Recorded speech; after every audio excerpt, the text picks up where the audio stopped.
Hi, my name is Lexis C. I am a senior at Heritage Academy Levine in Levine, Arizona. I'm currently 17 years old, and I will be teaching you today about dissociative identity disorder, or commonly known as DID. According to the National Library of Medicine, DID is a severe behavioral health symptom that affects about 1.5% of the population, not very common.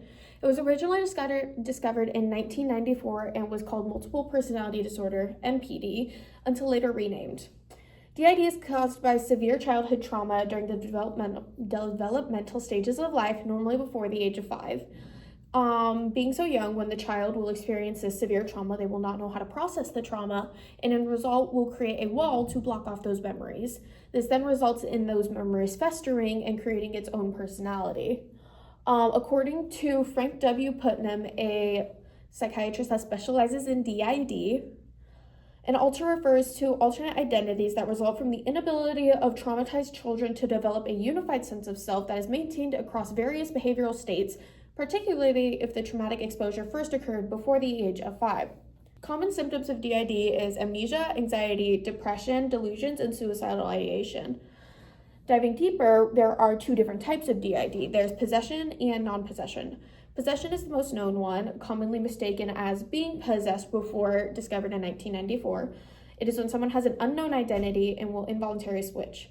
One very interesting thing about this is that with possession DID, people have done MRI scans where they will switch to a different alter when under the scan, and the MRI scan will show different regions of the brain lighting up, as shown in this picture right here.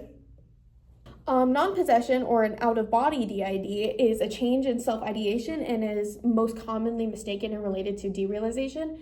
It is much, much harder to diagnose. The interesting thing about DID is there is not a lot known about it, and I personally am extremely interested in it. So, looking at DID, there's not much known about it, so therefore it's all in the brain, and it's very, very difficult to diagnose. People will commonly be misdiagnosed with anxiety, depression, bipolar disorder, or schizophrenia. This results in incorrect treatments and incorrect medications. But there is ways to treat DID that can help. For example, the biggest way to treat it and the biggest way to fix it is through therapy. Years of therapy can lead someone to form their self-identity again and fuse all the alters back together again. There's also medication to help with symptoms, but mainly it is therapy. And that's my little mini essay on DID. I hope you enjoyed it.